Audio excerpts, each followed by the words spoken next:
ইতিহাসৰ পাতলতিয়াই ১৩ সংখ্যক খণ্ড অশ্বিনী গগৈৰ সৈতে নতুন সময়ৰ এক প্ৰতিবেদন। আহোম ৰাজত্বৰ সময়ত বৰুৱা এক গুৰুত্বপূৰ্ণ বিষয়বাব আছিল। প্ৰশাসনৰ প্ৰায় প্ৰতিটো বিষয়ৰ ওপৰত বৰুৱাসকলৰ দায়িত্ব আছিল। বৰ্তমান চৰকাৰৰ সঞ্চালকসকলৰ লগত বৰুৱাসকলৰ এটা মিল আছে।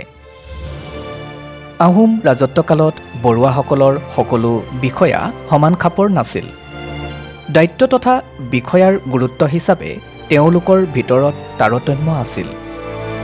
দুজন চেতিয়া পাত্ৰ বৰুৱা, দুজন ঘৰফলীয়া বৰুৱা আৰু ৪জন চাওৰুঙৰ বৰুৱাই বৰবৰুৱাৰ তলত ৰজাঘৰৰ ঘৰ আদি সজা কাম আৰু খাটবিলাকত কাম কৰা মানুহ আৰু মহ আদিৰ তদাৰক কৰিছিল। স্বৰ্গদেউৰ পিন্ধা কাপোৰ অলংকাৰ আদিৰ তদাৰক কৰিছিল চোলাধৰা ফুকনে। হাবি জংঘলৰ পৰা ভাল কাঠ সংগ্ৰহ কৰাৰ দায়িত্বত আছিল কাঠ বৰুৱা। ফুলপানী বৰুৱা আছিল স্বৰ্গদেউৰ ভাণ্ডাৰৰ অধ্যক্ষ। তেওঁৰ মহল আদিৰ আৰু ৰখীয়াবিলাক তেওঁৰ তলত আছিল। মাছ পহু আদি ধৰা জাল আৰু সেই কামৰ বাবে ৰখা পাইকৰ অধ্যক্ষ আছিল জালভাৰী বৰুৱা। চমুৱা বৰুৱা ফুকন আৰু পাইকবিলাকৰ কাগজ পত্ৰ জমা কৰি ৰখা গন্ধিয়া নামৰ ভাণ্ডাৰৰ অধ্যক্ষ আছিল গন্ধিয়া বৰুৱা। মজিন্দৰ বৰুৱাই সদায়ে স্বৰ্গদেউৰ ওচৰত থাকি স্বৰ্গদেউৰ আজ্ঞা প্ৰচাৰ কৰিব লাগিছিল। অন্য দেশৰ কটকী আহিলে সেই কটকীক ৰাজসভাত তোলোতে মজিন্দৰ বৰুৱাই কথা সুধিছিল আৰু কটকীয়ে অনা পত্ৰ পাঠ কৰিছিল। পত্ৰৰ প্ৰত্যুত্তৰ তেওঁ লিখি পত্ৰত স্বৰ্গদেউৰ সিংহচাপ দিছিল।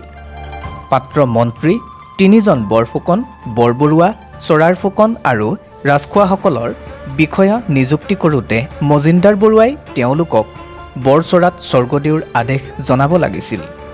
এই বিষয়াসকলে বিষয়াৰূপে মকৰল হোৱাৰ পাছত কিছু টকা, বস্ত্ৰ, অলংকাৰ, গৰু, মহ আদি মজিন্দৰ বৰুৱাক উলগনি স্বৰূপে দিছিল।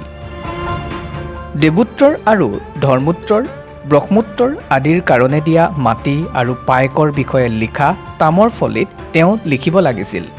সেই ফলিবিলাকৰ এখন নকল মজিন্দৰ বৰুৱাৰ হাতত আৰু এখন নকল গন্ধিয়া ভাণ্ডাৰত ৰাখিছিল।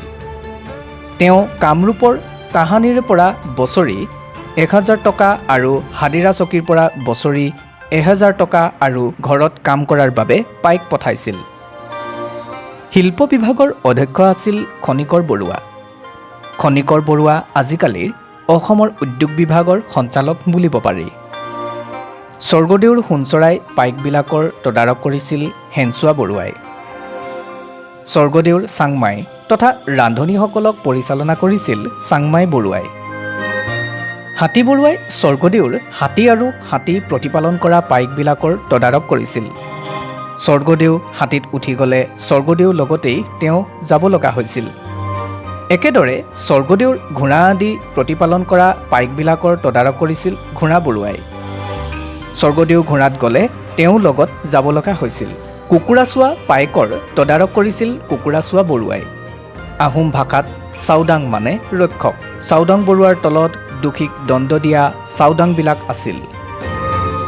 আহোম স্বৰ্গদেউৰ প্ৰশাসনত বৰুৱাসকলৰ বহু দায়িত্ব আছিল। ইতিহাসৰ পাতলতিয়াইৰ পৰৱৰ্তী খণ্ডত এই প্ৰসংগত আৰু কিছু আমি আলোচনা আগবঢ়াম।